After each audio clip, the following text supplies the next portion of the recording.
Donc je m'appelle Margot, j'ai 23 ans. Je suis toulousaine. Ça fait 7 ans que je vis en Ariège. Voilà. Et puis j'ai fait mes études à Toulouse, à l'université du Mirail. Moi je voulais apprendre l'anglais, donc je suis partie sur des études de langue. Et puis j'ai très vite réalisé que traduire des textes du XIIe siècle en anglais, ça me plaisait pas trop. Donc je me suis dit que si je voulais apprendre l'anglais, j'allais voyager. Et puis c'est comme ça que tout a commencé en fait.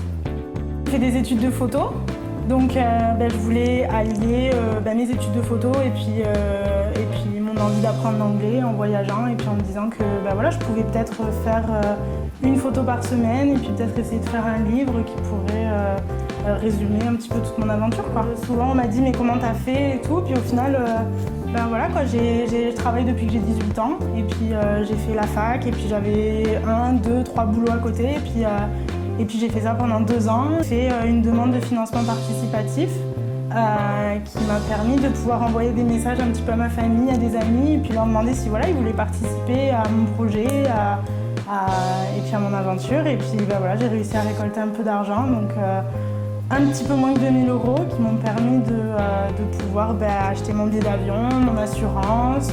J'ai une entreprise qui a même offert un objectif photo parce que j'avais besoin d'un objectif photo. Et puis il a dit banco, nous on te l'offre et puis c'est comme ça qu'on contribue à ton projet.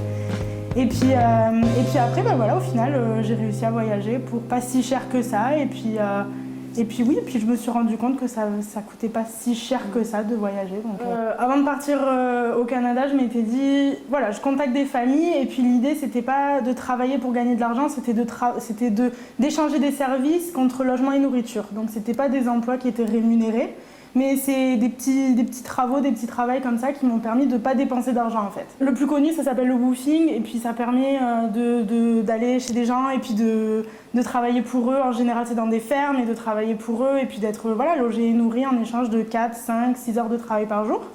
Et puis moi, j'ai un autre site qui s'appelle Workaway et ce site-là, c'est le même principe mais c'est d'autres travaux. Donc c'est pas forcément travailler dans les fermes, mais c'est travailler avec des gens. Puis moi, par exemple, on m'a invité au Colorado pour venir garder des chiens pendant 3 semaines, quoi. Donc, oui, c'était plutôt chouette. Puis c'est facile et puis ça me permet de ne pas dépenser beaucoup d'argent. Et puis donc ça, je l'ai prévu au début. Je me suis dit, je vais contacter quelques personnes avant de partir de France pour être sûre d'avoir un pied à terre quand j'arrive au Canada, quand même. Et puis au début, je devais passer 6 mois en Ontario, puis traverser le Canada un petit peu comme ça. Un petit peu tous les mois, avancer un petit peu. Et puis au final, ça s'est pas du tout passé comme ça parce que ma première famille en Ontario, ça s'est pas super bien passé. Et puis je me suis dit, j'ai pas trop envie de rester là 6 mois finalement. Et puis voilà, donc on va arrêter là. Et puis on est restés très bons amis, mais on a arrêté là. Et puis je suis partie dans une autre famille que j'ai contactée au fur et à mesure. Et puis en fait, tout s'est fait au fur et à mesure. Et tout ce que j'avais prévu, rien ne s'est passé comme ça en fait. Donc j'ai prévu large et puis au final... ça s'est pas trop passé comme ça, mais c'était très bien quand même.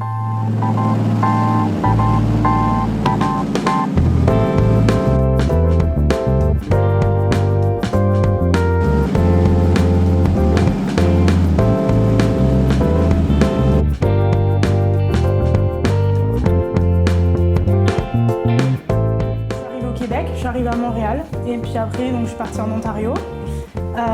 De là, je suis allée rejoindre des amis au nord des États-Unis. Et puis, j'ai passé l'hiver en Nouvelle-Écosse.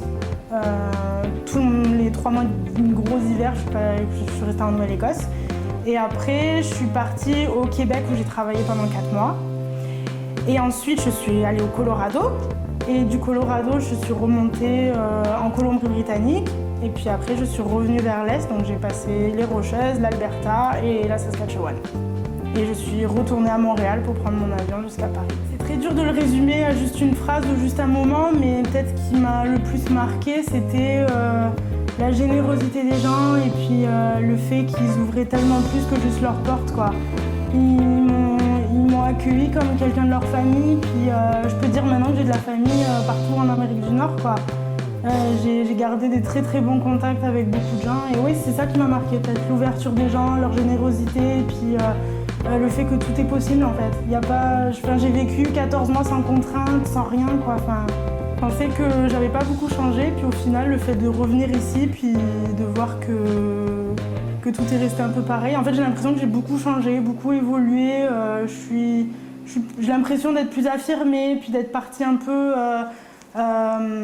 comme une petite fille, puis d'être revenue comme une jeune femme plus affirmée, puis avec plus de conviction, plus d'envie, plus de... Ouais, j'ai grandi.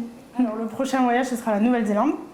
Donc pareil, je vais partir avec un PVT, donc un programme vacances-travail. Je vais partir 1 an. J'espère pouvoir partir entre mars et avril de cette année. Je me suis dit la Nouvelle-Zélande, ça me tente bien parce que c'est un petit peu différent, puis c'est l'hémisphère sud, ouais, j'ai envie de voir à quoi ça ressemble, et puis c'est loin, donc je me dis je serai allée à l'autre bout de la planète, donc je vais voir à quoi ça ressemble là-bas. Je vais chercher un petit travail et dès que j'ai assez d'argent et que je suis prête, je repars tout de suite.